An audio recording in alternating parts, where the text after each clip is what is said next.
Wonderful. Oh my goodness, Michelle. I am so thrilled that you are here being a masterclass guest for Studio Class. We are kicking off a whole new season, and you are the first masterclass of this. So I'm so thrilled. I hope that you will Ooh, just take a moment and give us the introduction to Michelle Trovato.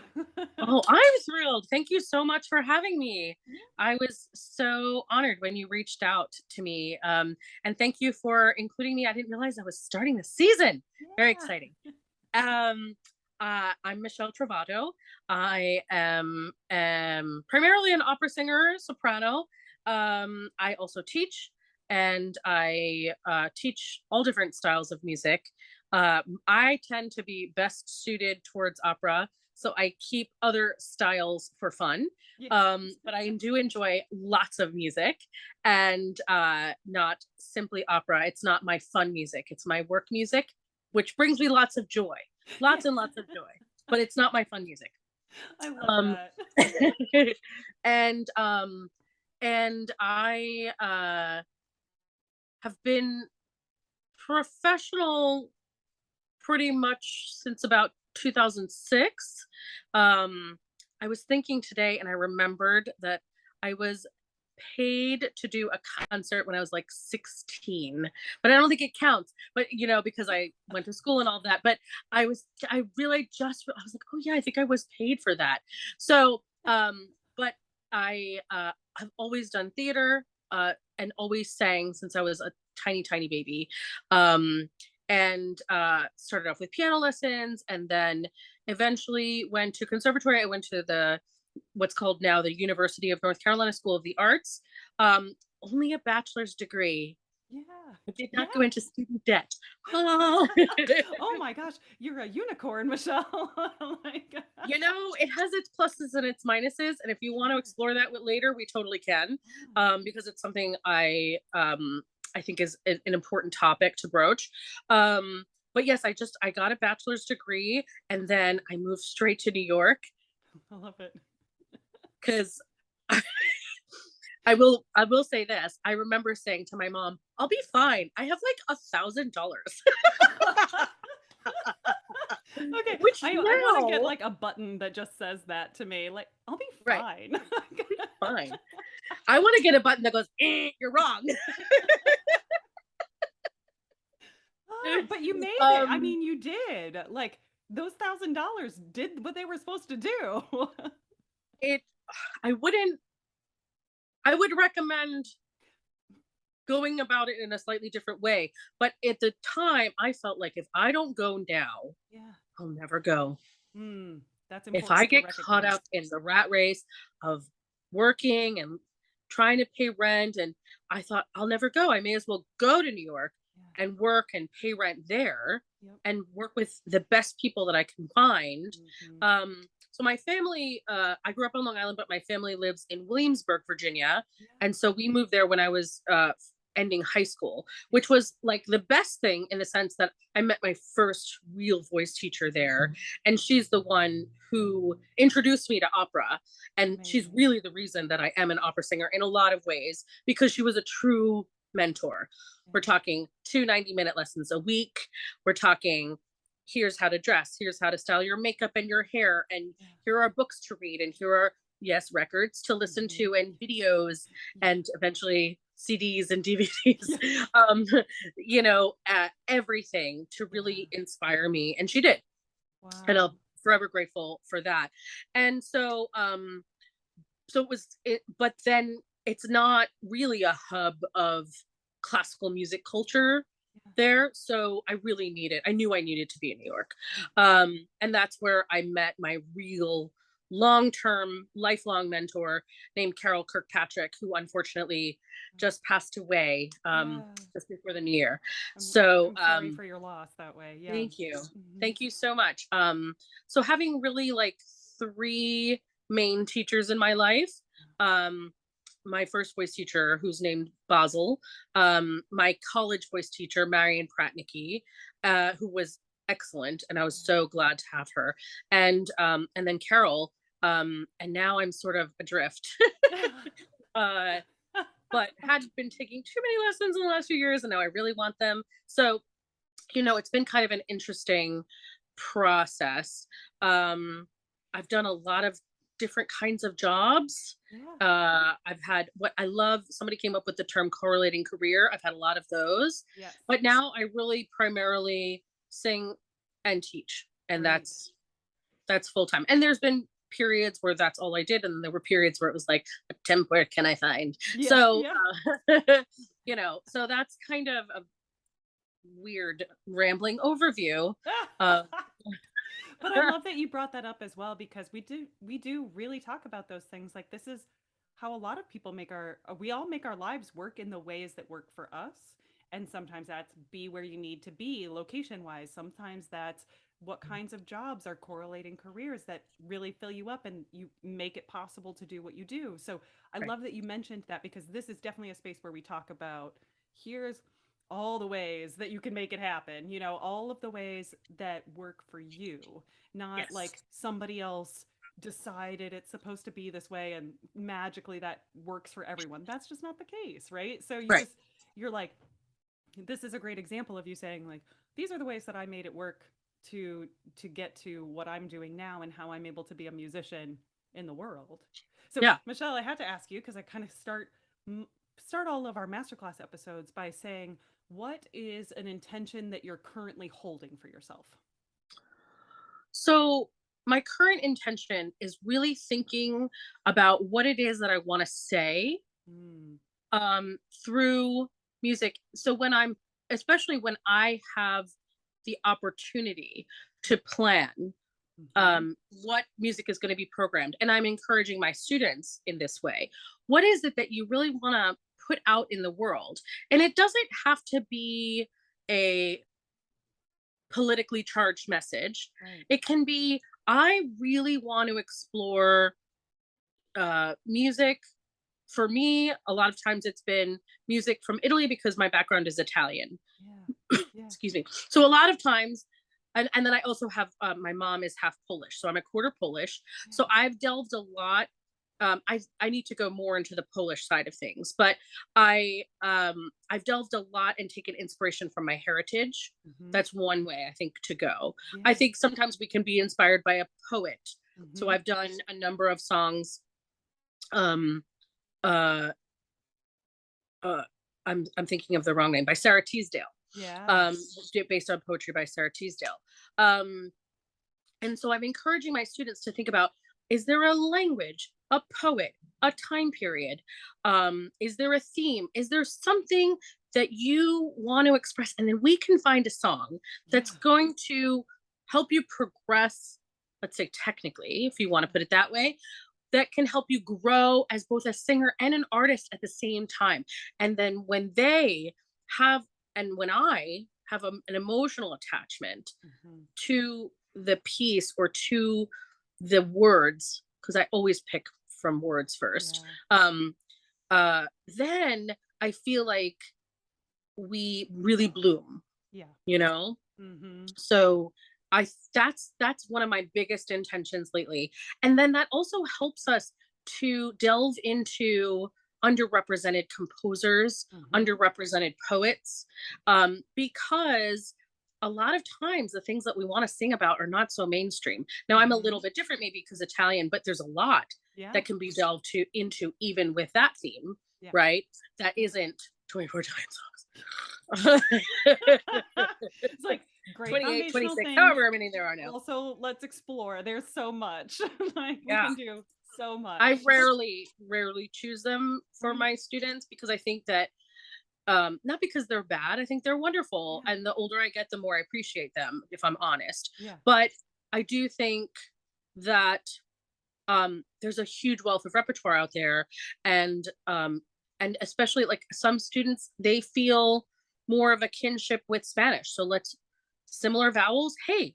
let's look into Spanish songs, or let's look into the anthology that came out of like the female composer's version of the 24 Italian songs. Yeah. Or, hey, this student's really into K-pop, so let's find let's do a K-pop song, and then let's also see what's available in Korean art song. Yeah. So it starts to open up all these passageways and doorways that are so exciting for Yeah. both me and for the student, because Yeah. I'm learning a lot. I just talked to a new student last night who's going to be starting lessons with me on Saturday, and she sent me a Finnish version of a John Denver song. Amazing. I would never have been introduced to that.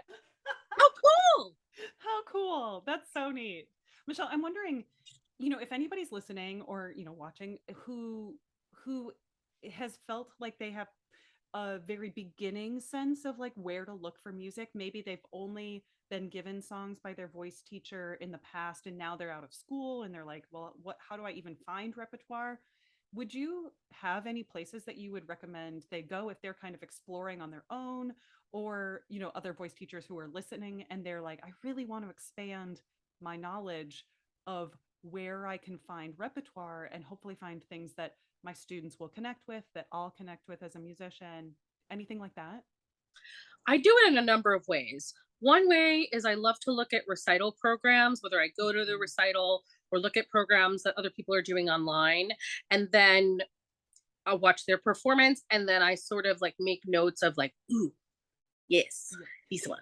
Yeah, This this one, one. this one, this one. Love, love, love. I've been doing that since I was a teenager, just like putting Yeah. a heart next to it in the physical program, and making, I keep if I'm out and about, I keep a running note like in my notes on my phone, because otherwise Yeah. I will forget it immediately. Yeah. Um, that's one way. I think it's a great way to be introduced to it, and there's an immediacy to that, and people are posting tons of videos online right now. Yeah. So that's a great way to get started if you just watch somebody's recital and see, Yeah. like watch a friend or watch somebody you really admire, Yeah. watch one of their recitals. That's one way. There's a lot of great anthologies coming out that are Mhm. coming out from classical vocal reprints. And if you don't follow Glendower Jones or Get It from Glendower on Facebook, or look up classical vocal reprints online, you probably are able to put a link for him. Oh, I mean, definitely. I have no I'll put association it in the show whatsoever, notes. but he is the man. And so if you listen, there's anthologies of Japanese art songs, Korean art songs, African American art songs, female, different kinds of female composers, Peruvian. You can really, and I think the anthologies, the beauty of those, they're not perfect, but what they can do is introduce you to a new composer, and Yeah. then you go, who else have they done? Yeah. Right? Yeah. That's a great way. And then the other way, as I started to say earlier, is text. Mm-hmm. So if Mm-hmm. I'm like, again, it goes back to what do you want to say? So there's the leader Mm-hmm. archive.net, and Yeah. then there's Song Helix, which Yeah. I haven't used as much. Yeah. But those are great ways to look up text to a poem that you're very interested in, Yeah. or who has set things. Like I said, one of my favorite poets that I've really enjoyed singing her poetry is Sarah Teasdale. Yeah. Um, who has set things by her, and then let me try and find some of these Yeah. scores. Yeah. Or I want to do a spring concert, and I want the theme to be spring or awakening or flowers or all of the above, and I can find texts that I Mm-hmm. relate to first, and then it's like, oh, I've heard of Deepak. Yeah. Like, yeah. Or I love who that. who knew that Amy Beach, well, Amy Beach. Yeah. If you love to sing lyric music and you haven't sung something by Amy Beach, Like go bring for that it. into your life. Yes. Yes. Yes. Yes. So many female composers are underrepresented. And so many nationalities are underrepresented. Yeah. And I really a lot of my students are of different backgrounds, and I Yeah. really don't want them to feel that they only have to can only sing music Yeah. by, white men Right. of yore. Right. Or like that our tradition only supports this very like small sliver of people who write music. It's so like it's so vast. And there's so much room for all of us as vocalists to take up all of this different repertoire and just Mhm. bring it out into the world a little bit farther. Yeah. Be that person who is a collaborator, even if the composer is, long past or is currently living, like you can still be an advocate for that music no matter what. Yes, absolutely. Yeah. And I love to do new works as well. And I feel very lucky to have worked with a number of composers. I'm working with a composer right now and doing a world premiere of a little set that he's done next week. So that, Well, I I was mean, you wondering, can get Michelle, a, if there's, that connects to, because I was thinking about we come to take the crown. No, did I mess it up? Hold on. we come to take the throne. The throne, the throne. Oh, So yeah. we come to take the throne. Would that be, is that a collection of different pieces, or is that one piece? Would you talk a little bit more about that? Sure. So it's a recital that I'm presenting next week with composer and music director Felix Gerard. Yeah. And we originally had been planning for months for this to be with Rebecca Sachs, and unfortunately she's unwell. So Joanna Pope, Yeah. who is somebody I don't know personally, but she's jumping in. Great. And so for many, many years, I have been wanting to do a recital based on this or inspired by music of Mary Queen of Scots and Elizabeth I Amazing. and Yeah. their rivalry, as we sort of see in Donizetti's Maria Stuarda. Uh-huh. That's what sort of started to give me the idea. And then so we're doing parts of that. Hmm. There's a fabulous confrontation scene that is really baller. Yes, it is. um, so then we can branch out from there. And so we're presenting Schumann, late Schumann, wrote, or Schumann in his later years, Yeah. wrote uh, a set based on Mary Stuart's writings, and some of Yeah. them are her writings to Elizabeth. And so we're presenting those in a unique way. And then that inspired Felix and this fabulous wordsmith, B. Goodwin, Yeah. to write a couple of sets of songs. So there's going to be the Fantastic. one that I'm doing is called Venetian Ceruse. Ooh. And that, I know it's different. And what it is in this case, I get to be from Elizabeth's perspective. Whereas in the Maria Stuarda scenes, I'll be doing Maria. So, or Mary, Queen of Scots. Yeah. So we're going to sort of switch at certain points and get to be from the other sister. They call each other sister, Wow. Yeah. Uh-huh. That's right? amazing. Even though they're cousins. It's Yeah. very interesting. They always call each other sister, and they're going after the same throne, right? Right. So this is a two song set that B and Felix wrote, and it's based on the mixture that Elizabeth the First created for her makeup to cover the white makeup that we know and we've seen Yeah. in movies, but also in later artwork Yeah. of Elizabeth, famously this super white makeup with like the flushed pink cheeks and the like very defined lip, Yeah. and like no eyebrows, right? Yeah. Yeah. um, but it's the mixture of lead and myrrh and things that were actually, and mercury, Ah, and things that were actually poisoning her. I've been right. doing a lot of research, and Yeah. B did a lot of research in her before she wrote the Yeah. text. And it's like one of her like favorite periods. So it was Yeah. like perfect. Yeah. She really This got is so excited. And great. then we're going to be doing another Joanna will be presenting Felix's new song called, or song cycle called Eclipse. And then um it's called the Lament, I believe it's called the Lament of Queen Mary. And then we're also doing a similar song by Elgar. Yeah. So and then there's going to be some other things on the program. So we could even expand it further, but this is Mhm. kind of what we're doing now, and then we'll see how we want to, if we want to continue to sort of evolve this program, because Yeah. I would rather it not be a one and done. I think Yeah. it's such an interesting and fascinating women of history, Yes. you know. Absolutely. Well, I'm and I love the excited. way that I love the programming that you're doing for this, bringing together all of these kind of different musical time periods as well as Mhm. still telling this full story. It's so Yes, interesting. in Would you multiple say, languages. yeah, different languages, different styles, all of Hmm. that. Yeah. And I'm wondering if you could tell us a little bit about that collaborative process, because you're not only are you, kind of working with other musicians, and you're working with, composer, and you're working with a librettist, and you're were you bringing this idea to them originally, or was this something that you all kind of came together and decided, let's do this? It came together organically originally with Rebecca, Yeah. um, who we thought that our voices would go together really well. And so we were originally sort of thinking, do we want to do things around Anna Bolena and Anne Boleyn? Because we thought like Mhm. confrontation scene, yes. And so both of these operas have these really great scenes.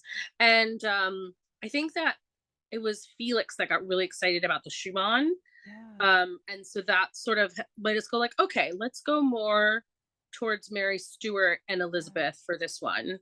Yeah. Um, there's also a wealth of other repertoire that Yeah. we could bring in, but um, I think that would, again, we sort of wanted to have a structure for it and then to see how it grows over time. Yeah. But I loved that it immediately inspired Felix to write several songs, and we're also going to present a few of his previous works that seem to suit these characters very well. Yeah. Yeah. I love that. Um, yeah, and Felix, um, like one of the songs has a galliard in it, which is like an old dance. So Yeah. he has such a wealth of knowledge of music from different time periods that he then modernizes Hmm. and gives an harmonic sophistication to, and B, is so obsessed with that time period as I am. So it really was just like, oh, we could do this, and then we could do this, and we had to sort of like, we're like, rein it in, folks, Yeah. which is the best. That's the Yeah. best place to be in, Right. you know. When Yeah, there's there's so a there's much, a there's like the brainstorming can just go on, and you're like, okay, but we're gonna do this, it's gonna happen, and then we can keep building from there. We could do this yes, again, we could do it in a different way, all of that kind of yes. stuff. Okay, could There's you give another us? opera that we really want to do that's Yeah. in French, that has a confrontation scene where we would have to switch Yeah. because I'm a soprano and she's a mezzo. It's already a little iffy for Maria's daughter. Depends on what version you're using, but Yeah. so we would switch because they're clearly delineated this way, and we just it needs a lot of work as Yeah. far as like making a readable score and uh, like making sure that um it's legible and translatable and all of this kind of stuff, and we just didn't quite have the hours to put into that, but that's something that we would like to be able to yeah, expand into at some point, because that's that would so make for neat. really, yeah, to keep going with Absolutely. it. And what else could we add? And then we can sort of rearrange it in different ways. Yeah. Okay, give us the deets, the time, date, Oh, venue, all that good stuff. yeah. It is next Friday, which is July 29th Yeah. at 7 p.m. at St. John's in the Village in Mhm. New York City. So it's a great space to sing in and have a great Yeah. piano. It's very comfortable. It should be air conditioned. We have an Very important right now because it's very Eventbrite. hot. We have an Eventbrite link to buy tickets, or I think you can get them at the door. But yeah, it's that's when that's coming. It's coming up soon. Excellent. Oh, I love it. I love it. So, one of the other questions that I really love to ask, and I think that especially as a teacher, you do this kind of all the time, right? What is a technical skill that you love to teach or pass on to other vocalists? Well, there's a lot. Yeah. You're like, And I do this all the time. no, no, no, but it's but where I start, okay. First of all, caveat, right? There are many different approaches to singing, and Yes. lots of them are right. Yeah. Yeah. Okay. So sometimes I hesitate to put out there my own philosophies because there's always going to be somebody that disagrees. Right. Right. However, I think with time to explain certain things, hopefully Yeah. somebody can see where I'm going, at least see my pathway and respect it. That's what I Yeah. ask. Um, because it doesn't come from nowhere. Yeah. Okay. Yeah. um, but for me, and where I start and where I feel like my own personal ground broke for my own technique to be where it is today. It starts for me with an all vowel, and a lot of people would go a different direction. And that's fine. That's fine. But to me, it's the neutral vowel. It's a neutral tongue position. Mhm. And so the first thing that I do with students is work on finding the best, most neutral all vowel for that student. And we use usually one of two words or phrases to help us. Yeah. So one of them, depending on where you're from and where you live, Your it regional works because accent. there's different accents, right? For some people, it's awesome. Mhm. Not or, not os, not that closed and not ah, Yeah. right? But right smack in the middle of that awesome Yeah. bell. Oh, oh, Yeah. oh, yeah. And then the second one, if that doesn't work, this and hopefully I'll come up with a third one day. But so far, these two are working. Um, and most people know how to pronounce this correctly, which is brings us straight into Latin, which is Ave Maria. Mhm. So that Mhm. Ave vowel. Yeah. Yeah. Ave, awesome. They're very, very, very, very, very close. Yeah. Yeah. And it kind of neutralizes a lot of things. And then we work on something that I distilled down and just put names to, that was the technique that Carol taught me, Mhm. which is I call 4 steps to onset. So Oh. onset being, I feel like when we have, especially for inexperienced students, because it can be any age, I really teach students. I've taught students from like 10 to like 80 something. Yeah. So it really depends on on the level that we're at. But I firmly believe that having a consistent process Mhm. to fall back on, to feel like you have your feet firmly planted in the ground, to feel that you have a grounding to your Mhm. technique, to Yeah. feel like if I don't know what to do, here is something I can always remember. I can remember that vowel, and I can remember these 4 steps to onset. Onset being the moment when we start making sound for a musical Mhm. phrase. Mhm. Okay. So do you want to hear what they are? Yeah. Yeah. Okay. Totally. Again, Yeah. probably going to be very controversial for some people. That's okay. This is a safe space for us to talk about the things that help us make the sounds like that we want to Yes. make. So I'm here Yes. for it. Let's do this. So step one, we think. Got it. Think. Aha. Step one, we have to think. We've sort of, it's a cheerleading step, right? We're like, you got this. That's a big part of it. It's also like, what is this phrase and what do I need to accomplish within Yeah. it? Yes. Right. And then like there's multiple parts to that step. Yeah. But you really want to like set yourself up mentally for success. And Mhm. then step two, release to the space in which you want to sing. Mhm. So releasing your physical space into basically feeling awe, Mhm. right? So I've Yeah. thought about, oh, I need to do, let's say we're just singing an awe phrase for the Yeah. moment. I've thought about, okay, my phrase is 1, 2, 3, 2, 1, maybe do Yeah. re mi re do, right? Yeah. I want that to be legato. I want that to be connected. I want it to feel like one long phrase instead of 5 separate notes. Yeah. These different things, yeah, it doesn't always have to take as much time as I'm taking to talk about it right now. Here are my goals. Yeah. Goals and cheerleading. Great.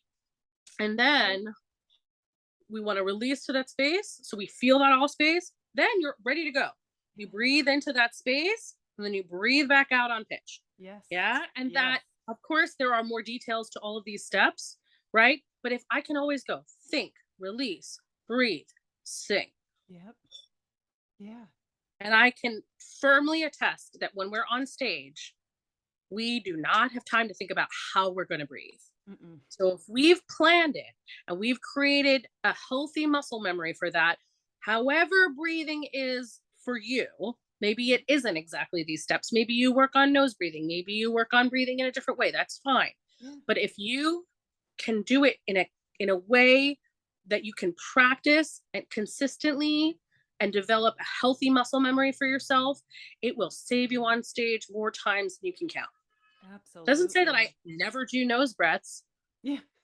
When there's incense, I need to breathe through my nose because otherwise it goes straight into my throat. When there's bugs flying around, sometimes I'm afraid. That's Sometimes we going have right to do what in. we have to do in the moment, right? Yes, of But course. um, for me, that sets me up for success. So I'm going to think, I'm going to feel my off space. I'm going to breathe into that space. Yeah. And I've got my phrase all ready to go. Yeah. Yep. Whatever it is. Yeah. So that's where I start. I love That's it. that's where I started myself, and that's where I start with fresh students for me. Yeah. We start with small intervals, and we learn a couple of vocalizes on ah and on our, I call them Latin vowels instead of Italian vowels, because we're doing the open versions, right? Yeah. So we want because we can always get to a and o later. Yeah. Because they're in the middle somewhere. But if we say Italian vowels, then that's confusing for some people, right? Yeah. So I say Latin vowels because, well, Church Latin or Roman Latin, it's always open. Right. So we have our 5 Latin vowels. So we practice those. We start adding in consonants. Yeah. Yep. To practice the coordination of vowel to vowel, and then adding in consonants or consonant clusters. Yeah, I love right? that. And then we learn every song on ah first. Yes. Yeah. And a lot of times then the vowels of the words. Yep. And then we can add the consonants in, because whoa, there's like a whole correlation between what we're doing in our vocalises straight into the piece. It's not like vocalises and warm-ups are one thing. Right. And then when we sing a piece of music, it's another thing. Right. They have to go together. It really helps me and the student to see how the work that we do in the vocalises goes straight into the song. Right. So the vocalises I always set up in a way to sort of prepare for the challenges of the song. If the song is leapy, we got to do leapy. If the song is slow and legato, we got to do slow and legato. If the song has lots of fioritura, then we have to do lots of fioritura, right? Exactly. That's what we do. Exactly. We set ourselves up for success with vocalises. That's what they're there for. Yes, to warm us up, but also to practice the skills that are gonna make our song successful. Yes, absolutely. I was always telling my students when I was teaching my voice studio that I was like, you can think of these as warm-ups, but I'd really prefer you to think about them as technical exercises, because we're creating neural pathways that you can rely on while you're performing, while you're doing absolutely right. So it's like, I don't want you to think that these are like separate things. I want you to realize kind of like laying this foundation, and then your repertoire just goes right with that, right? Right. And they were like, because if you can't sing "O mio babbino caro" or whatever, insert the blank here, fill in the blank here. If you can't sing it legato on ah, then the chances of you singing it legato with words are pretty small. Right. And just kind of build your own process. Yes. I love that. And then you and I have a very similar feeling about, when I started to think about like breathing in on the vowel and like inhaling on the vowel was a very helpful thing for me as well. Just, and you were saying kind of open into that space, but in my version of that was just like, oh, those aren't like I can just breathe into that, what I'm going to resonate into right after that. So I was like,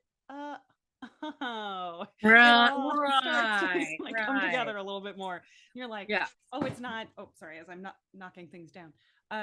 It's not, these are not so many separate things. And so it's kind of like with your 4-step process, I really like that about, they all really become this one process. Here's a couple of things that you're moving through very quickly as you're doing it in the practice studio or in your practice space, that you start to get so accustomed to that it becomes, that becomes your technique. That becomes what you do. You're so set up for success because you've done those steps at the beginning to be, I can do this. This is what I'm going to do. Here are my goals. And then like physically, am I ready to do this? Now go, like that kind of thing. Exactly. And the times where I've rushed the process, I've always regretted it. I tell my students all the time, I'm going to be performing Sempre Libera in 2 weeks, and I have to start from scratch with that aria every time I have to perform it, because I learned it on the fly. We're talking, I don't know, over 10 years ago, 12, 13 years ago, something. Maybe 15, who knows? I learned it on the fly, and I did not learn it with this process. I didn't. I just rushed it. I'd heard it a million times. I thought that was enough. And the muscle memory, even though I've performed it a number of times since then. Uh-huh. It Uh-huh. always, most of it still defaults. It's getting better. Actually, when I was like brushing it up for this time, I was like, okay, this is not as bad. It's slowly not reverting all the way back to the ear Right. dot. It's slowly has some healthier muscle memory in there. That's But muscle great. memory is so strong, Yes. unbelievably Yeah. strong. It's like, why am I, why? You know, you're just sort of Yeah. going through like, why is this even happening? It feels like, who is this person? What are these sounds coming out of my body? Right. It's really disconcerting. So I've always regretted it when I haven't taken the time. And Hmm. it's time. Yeah. Not Yeah. a ton of time. In a lot of ways, it saves you time, especially for things that are strophic.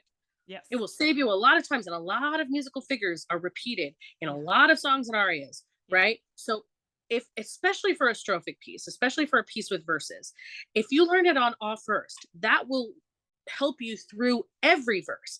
Whereas if you only learn it on the words of the first verse, then you every verse after that is gonna it feels like it throws you off track. It's like Or you're like, this is because the wrong. This is things not resonate it. in different ways on different vowels and different consonants, and it can really throw you off, right? Yeah. Totally. Oh my So goodness. yeah, learn it on ah, learn it really well on ah, and then you're actually really helping yourself Yeah. in the it's actually a in the long run, it's a faster process. Well, you're reminding me of a piece of advice that I heard, way back when, where somebody was like, if you would like to sing a role for your career, this happens. People like sing. This is, my career does a lot of different things all the time. So it'd be amazing if I got to sing things that many times. But if you are working in a space where you get to do a role season after season and you become well known for it, then the advice was, if you would like to do something like that, put the time in at the beginning, because you do not want to have to go back, because your body will remember it from that first time. And if it Mhm. wasn't really right, it wasn't really the right fit at that point, and you were like, no, no, I can do this now, or it's fine, I'll just rush it, or whatever. And then every year you're going to pay for that down the line. And I was like, Yep. oh, so Yes. now I'm like, I get that. But at the time, I think I was like, this too Yeah, high strung. we have a little bit of a hubristic attitude sometimes where we're Right. like, I'll be fine. Right. That's the button. I'll be fine. I'll be fine. And like, Oh, absolutely. sometimes like you just, Yeah, I refuse. I will never sing Sempre Libera. I did it in one audition yeah, and I will never do it again. That it went fine, but I had just performed it. And so it wasn't in my book, but yeah, it was one of those where it was like for an agent and they're like, I see you just performed Violetta. Can you do this? And I was like, okay. yeah. I have the score right here. And I was like, oh, fine. Oh, you're like, oh, Fine. wow, you really Um, came prepared and for so that. it wasn't too bad. It wasn't too bad. But I will never sing Sempre because I will never feel comfortable. I will never, like, I have to do those cadenzas every single day for at Yeah, least 2 weeks yeah. before I feel like I'm not gonna splat. Right, right. Well, and It's I just think because I that's used to so, fling my voice at the notes instead of having, I learned having it it like flingy. here. Yeah. Yep. Yeah. Oh my goodness. Such a good point though, where it's like sometimes there are things in your rep that you are like, well, of course I can nail it on stage, and it's just not the right piece for my audition book. It's not the right piece Oh to yeah. do in that space. And I think that's an important part too, as you're figuring out what you like to do. You're like, these are the pieces that like I can do in any audition setting. It's going to be great no matter what. And they show that I can do this, so that I Right. can show, like, of course you can hire me for this role, this gig, whatever. Hmm. That's a really good point. So, Absolutely. Yeah. Michelle, we're kind of talking a little bit about some building blocks types things. And Sure. it really made me think about this other thing that I like to ask, which has to do with micro actions. I've written a lot, or I talk a lot about this on the podcast.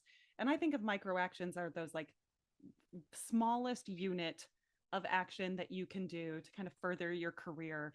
So my example that I always turn to is, a micro action is not write the grant, because there's like 70 things that go into a grant, right?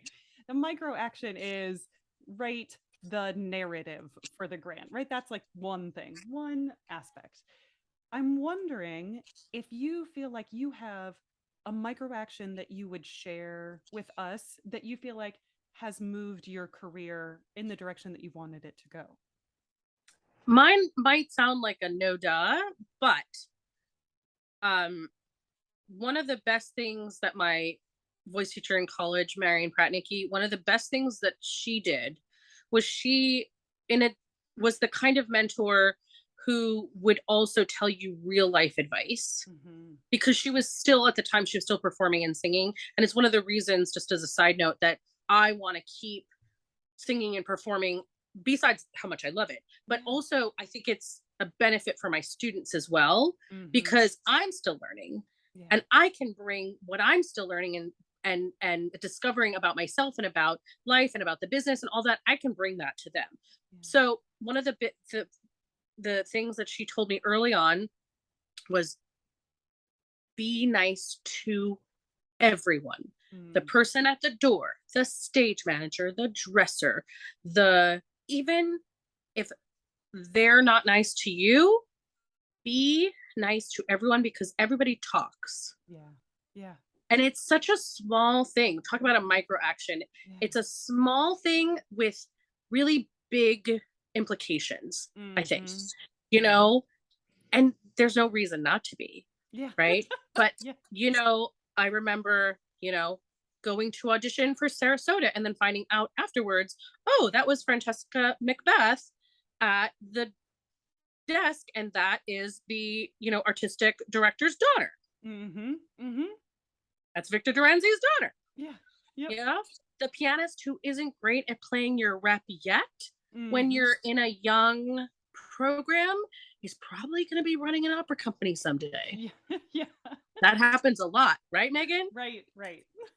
That pianist where you're like, 10 years ago, he could barely play Mozart. And now, not only are they a fantastic musician because they've developed their skills too, they were babies just like we were. We forget that sometimes. Now they're associate artistic administrator for Curtis Institute or whatever it is. Or for, I did the Chautauqua Institute, and Daniel Biaggi, I think he did only 1 or 2 summers there. And then Daniel Biaggi was with Palm Beach for a number of years. And, now he's like, I don't know what he's doing besides adjudicating competitions all over the world, Oh, that. Just that. I'm sure he has many other irons in the fire as well. I should know the answer to that better, but it's true. Yeah. It's true. Be nice to everyone. Oh yeah. And I get a lot of work from people who know me. Yep. Yeah. That's how a lot of work comes through word of mouth. Yep. One of the funkiest things that I found personally about this business is that the things that I thought were gonna blow my career up, a lot of times fizzled. And sometimes the smallest things that I did, random workshop, random, favor kind of a gig, resulted in things I could never have dreamed of in the long run. So yep, absolutely. Nice. Yeah.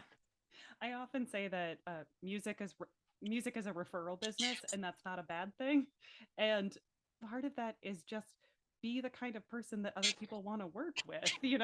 Like you want people that you like to work with, so be that person as well. So I love that you shared that here, because that's just, and it's not be fake nice to people. It's absolutely just genuinely show up and be the person you most want to be in that situation, which is probably, you would think about yourself as being, friendly, caring, kind, like hopefully like those things. So I love that. So when we think about, I don't know, being the person you want to be, and this kind of makes me think about like wishes and like wish lists. And so I'm curious if you have anything repertoire wise that fits into your wish list. Like what's something, and also I know that you have another concert coming up, so that might be part of this, but if you have kind of like, oh, this is my wish list stuff. So the three Donizetti queens is a big wish list. Yes. So, and I've done Anna Bolena in concert, but it's been a while. Yeah. And I had sort of done a reading of Maria Stuarda, so now I'm glad that I'm sort of revisiting her. Roberto Devereaux, I think, is still a little bit of a ways down the road for me, which is fine. Yeah. Still a few more years. But I've always felt like my voice really suits the way that Donizetti writes for the voice. Mm-hmm. So as I've grown from a Norina and a Nadina, Yep. and then into some of his more full repertoire, Yeah. it always seems to fit. So that's really great. I'm hoping then that will branch out into a little bit more Verdi. Mm-hmm. So on this concert that I'm doing on August 4th, Mm-hmm. there will be some other Donizetti. I'm singing O Luce di Quest'anima, Oh my goodness. Yes. Yes. which is really fun. It's one of my party pieces. One of my party Um, because it's like so sparkling, Yes. and Yes. I've never gotten a chance to do it with the recit with orchestra, so we're doing the whole thing with the recit. Ooh, And then they fun. just ask for Sempre Libera, so there's some of the Verdi, but I think I'd like to branch out a little bit more. I think my voice is like heading towards the Requiem with the right conductor in the right space, in the right orchestra, the right circumstances. Hopefully things like Hernani and Leonora and Trovatore, and there's elements of my voice that are going that direction. The other two things that I'm performing on that concert, which will be at Marcus Garvey Park, Mm-hmm. which is in Harlem in New York City. Yeah. It's going to be with orchestra. Again, it's my friend Courtney Carey, who we've sung together for years. He's a wonderful baritone. Yeah. And he's been conducting and composing for Wow. years, and he invited me to join him for this concert. So I'm really really Amazing. excited. We've known each other for maybe close to 10 years now. So Wow. Yeah, and yeah, this is called like so Courtney's Stars of Tomorrow. Stars of Tomorrow. Yes, Yes. yes, Stars of Today, honey. That's what that's what's up. Right. Yes, because Noah Stewart is on the concert. Yeah. Talk about a star. Yeah. I was like, what? You're like, hi. Yeah, he's gonna join for the Alfredo part, so I can just get to sing with him for a little bit. Yeah. And then I'm doing the Ned da Silvio duet from Pagliacci with Brian Murray, Nice. who I haven't met in person yet, but I'm really excited. And another tenor named Benjamin Ruiz will be singing. He's doing some Mozart, and then I'm doing a Mozart. I'm doing four things. So it was the Traviata, O Luce, the Pagliacci, and Porgi Amor. Nice. Wow. Yeah. I mean, a real easy sing for you that night. Just nothing. Yeah, I might have to make some. I'm trying it really hard to think about the order of things in the smartest way possible. So yeah. Yeah. Oh, I love help. that. That will help. And also, making sure that, that I don't have to, like, for the other concert, that I'm not doing the aria right back to back with the confrontation scene, things like that. When you have a little bit of a say, to go like, can we just give me a little bit more time in between those things, or do I have to do that one first? Is there a way that I can sort of warm up to that, aka Traviata? So Traviata. I would kind of like to either have a very easy singer after that, or to kind of have it be I've done the role, but you get a break. You get a break after that. And one of the things that I love about Verdi is that he knows how to set up really hard arias. So one of the things, when I'm asked to do Caro Nome, I usually say that I would prefer to do it only if I get to sing something big beforehand, because in the opera she sings two huge duets leading into it, so you're so warmed up. Whereas Porgi Amor, that's the first thing she sings in the opera, and you're not warmed up at all, right? So and it's not that it's not the worst, but there's something about Porgi Amor that, like, you just need to feel really ready to go. You have to just jump right in. And so it's an interesting thing that you wouldn't think it would be an issue, but there's something about it that always feels like a little shaky, and you have to really steady yourself and just like sort of try to put yourself into the countess, or at least what I've done in the past is like try and think about what the countess has been doing Mhm. throughout the whole first act, Yeah. so that so I know, Yeah. like she's been doing, she's been living her life, Yeah. and it's not that she just like woke up and was like, let me sing a sad song, like, like, no, she's she's sad, but she's energized. She's Yeah. feeling things. She's been having a whole day before Yes. this. So that tends to help. I think I went off topic, but No, no, this is great. Well, and it made me think about how I love that you mentioned when we have a little bit more control sometimes than we think that we do, and when it comes to programming things, this is a great way to advocate for yourself as a vocalist, as a singer, is to think about, okay, well, do I need something before this? If it's a selections kind of concert, it's okay to talk through that with the director or somebody and say, like, here's a great way. Oh, actually, if we do the duet here and then this aria happens after that, you're going to get the best kind of performance. And I think more, especially like maybe um, less experienced singers can kind of take that into their practice time as well. Mhm. They can think about, okay, well, what does it feel like if I've already been singing for 45 minutes and then I try to do this piece? Should it be earlier in the program? Should it Mhm. be sandwiched between two other things?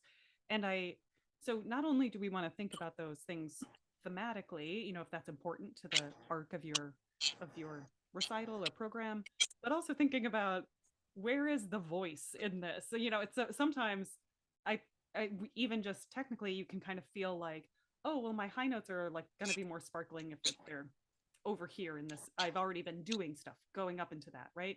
Right. Less like I, as particularly me as a vocalist, like I definitely don't want my range to start, like my tessitura to start high and get lower as I go.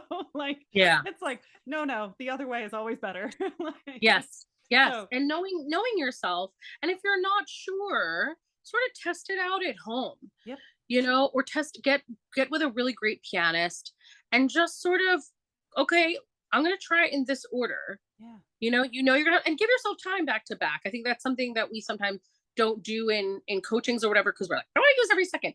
No, part of that time is to take a pause. Yep. Yeah. Just Yeah. even if it's for 2 or 3 minutes, take a sip of water, stretch, and then go, because you will have that time most of the time, right? Or if you don't, and you're doing an opera where you don't have time, Yeah. you have to practice that too, right? Exactly. So Exactly. so don't underestimate the benefit of really having done what you feel is going to be your biggest challenges before you Mhm. ever step into a rehearsal. Try and Absolutely. really work it out with a coach, Yeah. or a repetiteur, because it your confidence and your feeling of being grounded will Mhm. just, it will really change things for you. And Definitely. you want to work out those things Yeah. when you're not surrounded by other people, Yeah. you know, And you have those first, ideally. maybe, any like adrenaline that comes through the body when you're first like around other people in rehearsals and you're like, not then, don't want it to show up Mhm. there. No, I don't want to crash and burn in front of Noah Stewart. Yeah. Which you absolutely won't. I hope not. I gotta keep practicing. The other thing about repertoire that I forgot that I just really want to say is I Yeah. love new music. Yes. Like my voice lends itself to certain kinds of new music, not all of it, Yeah. because there's such a, and that's one of the things I love about new music is that there's a huge array Yeah. of styles that are out there. If you're a composer and you like a lyric soprano, hit me up, because I really love supporting composers and bringing new music out there. Or if you're like, hey, maybe you have a student that would be great for this, I'd love to see music that you think would be great for singers who are maybe a little bit less experienced, Yeah. of different ages. So Watch out, please. Michelle. On this podcast, you're gonna get a lot of emails now. Like, Yay. Well, I mean, you're so amazing at that. well, I was gonna say composers. Did you hear her? Like, watch out. So I I'm love not that. mad at it. Michelle, I deeply believe that curiosity is a superpower. I really think that this helps us just kind of grow and transform as people. And I'm wondering if there's anything that you're currently curious about. Um, what I was thinking about this today, and one of the things that I started in theater, Yeah. and I would really like to do more dramatic work, not only of my own, but to work with other people. It's not something I get asked to do often, but I Yeah. started doing like Shakespeare festivals and, I did all plays in college before I went to conservatory because I did 2 years at a liberal arts school first. Yeah. And so there weren't any operatic opportunities. There weren't even really much other musical opportunities at all. So I was like, get me on stage for anything I can be in, and Absolutely. it helped me. And I just love it. And it's something that I really, right before the pandemic, I was like, something I was starting to work towards. And then, you know, Yeah.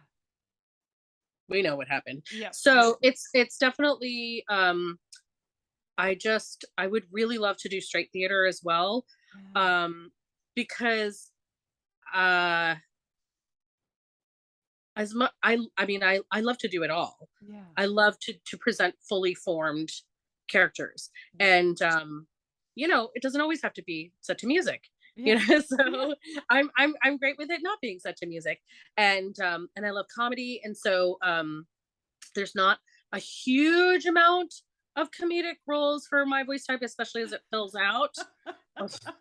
I mean, I feel I you. mean, I've done a lot of Destinas and Bertas, and I've done Clorindas, and I've done pretty much all of them that I can do.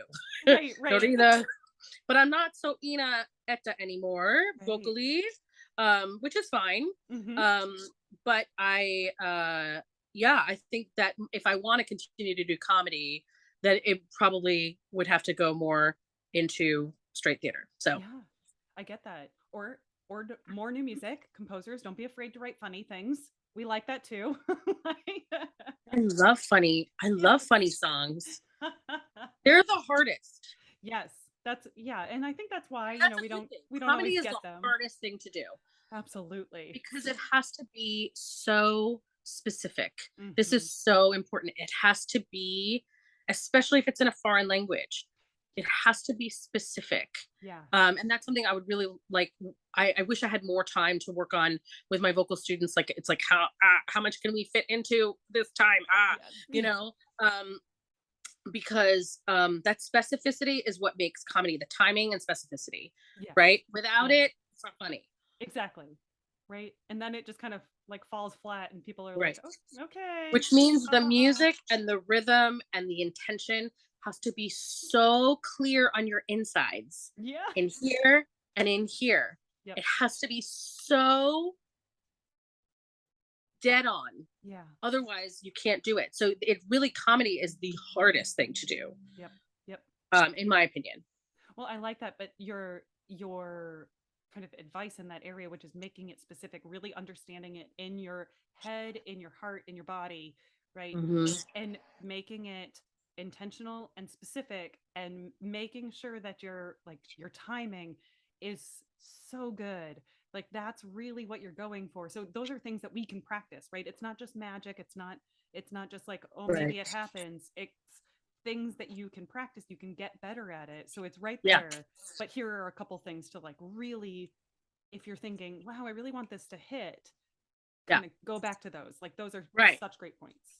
That's a really good thing that you just said, Megan, which is to find a few. So, Hmm. and in general, that's great advice. So whether you're thinking about um, ornamentation in music, whether you're thinking about finding specific moments that you want to bring out of a song or an aria, whether start with a few, get them really strong, and then build outward from there. Yeah. Don't try to do it all at once. Yeah. You know what I mean? Yeah. Really find special moments, whether we're talking about comedy or not. Find those special things that you need to bring out, because that's also going to be more interesting and more musical, Yeah. right? We can't bring out every syllable, every consonant, Right. every part of every phrase. We have to know the special moments of each musical phrase, Oh, right? I love We have that. to know Yeah. the special moments of each scene. We have Hmm. to know the special moments of each opera. So Start small, find a few, and then Yeah. keep searching, build it up slowly. And that feels much more consumable than like, must find the timing. I got to do something here. I got to do something here. Now, how do you do it? Yeah. That actually is worse. Really figure out what your sentences are. Mm-hmm. That's what I Mm-hmm. find a lot. I was just Yeah. working with a student on Come Scoglio, right? And Mm-hmm. that big, Mm-hmm. big recit. Where are your punctuation marks? And where there's some really long sentences in these recits, Yep.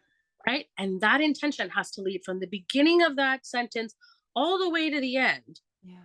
right? Yep. And all of a sudden, then it all starts to make sense. Yes. But when it's if it's too broken up, it doesn't make sense. And if it's too mushed together, it doesn't make sense. Right. So you've got to find the balance, really pay attention. Yeah, people talk about syntax. I don't think we need such like Yeah. You don't have to deep make it words, rigid that right? way. Yeah. Right? Think about it. Figure out your sentences. Yeah. Yeah. I love it. Yeah. Michelle, okay. Well, speaking of special moments, this has been a very special moment. So I'm Oh, so deeply grateful to you for thank being you. part of this. I'm wondering if you would tell our listeners, and I'll put this in the show notes and everything, but tell everybody where they can maybe find you online or interact with you, how you best want them to kind of know about your whole world. I am on Instagram, Diva Trovato. Um, Spelled just the way it sounds. It's an Italian word, Trovato. It's my nickname. My dad came up with me as Diva Trovato. For me, I'm on Twitter, Michelle Trovato. I'm on Facebook. I have a Facebook artist page. So it's facebook.com/Michelle Trovato Soprano. Right. And then I'm on YouTube, youtube.com/Diva Trovato, which I did before they put the cutoff for. Yes. So it's an old page that hopefully I'll have some new stuff to add to in the next couple of weeks. Man, fighting for recordings. It's a thing. It's a whole thing. Especially when you're promised them. Yep. Yep. And you know you're not going to get it because it's a union orchestra. It's one thing. Right. But when it's like, no, you're going to get this. This is part of your deal. And you're like 6 months later, like, please. A year later, come on. Right. Right. And like documentation is so important to what we do now. It's really how a lot of people interact with us first. It's our calling card, our business card in a lot of ways. And so when it's part of the deal and then you're like like that kind of you're checking in again and again and again and you're like, okay, at some point this is gonna happen. And I know, but there are composers that are saying the same thing to me, so I'm like, I'm working on it. Yeah. Do you get this? I don't know if this happens to you, Megan, but I don't think it's a coincidence that often right after I've posted a video, I suddenly get an email with some sort of offer.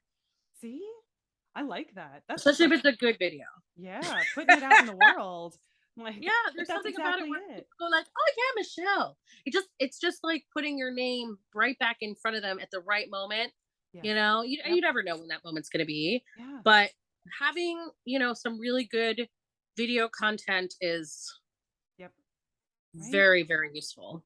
Right. And I always just say you want to be on people's radar regularly enough so when they think soprano, they think Michelle. Like when they think, when they're thinking that, Donizetti, they're thinking Michelle, right? And that's thank you. It's like, right. So when you're thinking about that, it's like for all of us, we're just kind of trying to make sure that the things that we're putting out into the world are showing up maybe consistently enough that we stay on people's minds and they attach what we want to them, right? That kind of like, well, yeah, of course, whenever you think new music, I want you to think about me, right? That kind of thing. Like, we're all in this. This is our thing. So that kind of stuff, I think you're so right. And then when you do, I love that you get that positive reinforcement with like, oh, and an opportunity showed up. That's great. Yeah, it doesn't always hit me right away. We're like, wow, they really wrote to me out of the blue. And I was like, wait, 2 days ago, I just posted a video. I don't think that's a coincidence because I don't post videos that often. Right. I mean, it just depends. Yeah.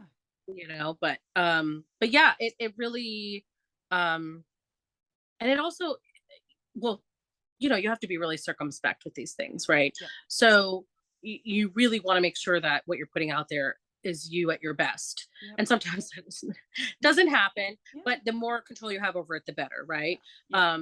So yeah, when you're really proud of a performance, I mean, I record everything at least on my phone now Yeah. because of the number of times where something has happened mysteriously to the video, and at least I have something, Yep. you know, Mm-hmm. because you see, okay, such and such opera company is doing, let's say, Anna Bolena, Yeah. and I have a recording, Right. a live recording of me doing it, Yep. you know, I can splice that at least from my phone and say, listen, it's just an iPhone recording, Yep. right? This is what I have right now. It's just what I happen to have.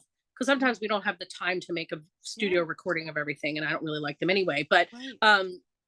uh you can at least send that. And Yeah. that oftentimes can get you that live audition, Yeah. which is like key, Right. you know? Right.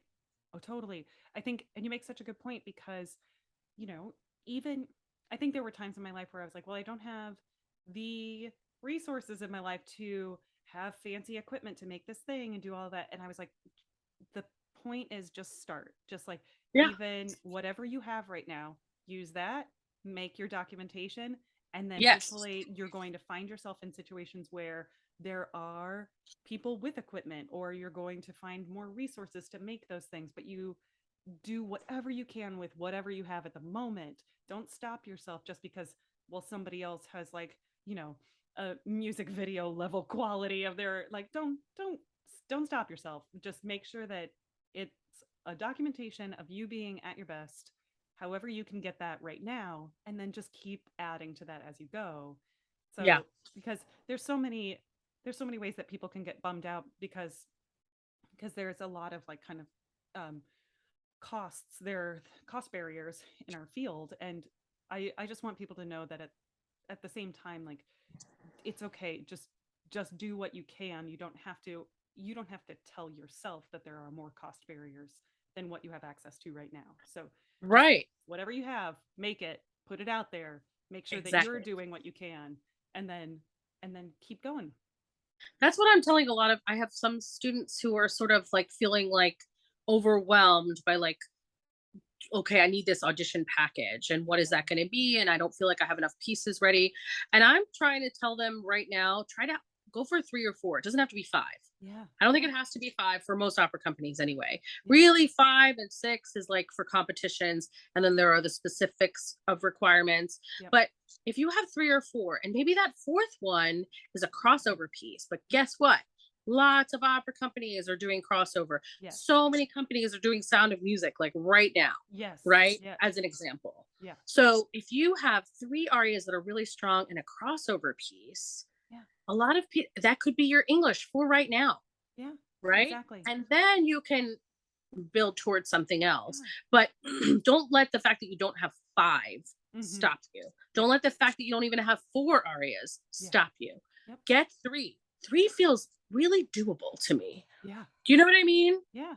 Right? Work towards 3, but I mean, obviously you got to start with 1, Yeah. right? You gotta, But like, work towards 3. So we always, I think, like juggle 3 balls we can juggle, right? Yep. Almost Yep. anyone can juggle 3 balls for at least a couple seconds. Yeah. Yeah, once we start to get more is where it starts to feel like overwhelming, Right. right? But just have one that you're working on, one that you're working towards, and then, it's coming. It's coming. Yep. Give yourself some deadlines Yep. and work on those deadlines with your teacher so that you're both goal oriented. Yeah. The deadline is, I'm going to be ready to work on this with a pianist. Mm-hmm. That's a really good deadline to have. I'm going to do this by the end of August. Yep. Mm-hmm. This aria is going to be ready to work on with the pianist. And even if that first time with the pianist crashes and burns, I'm going to record it.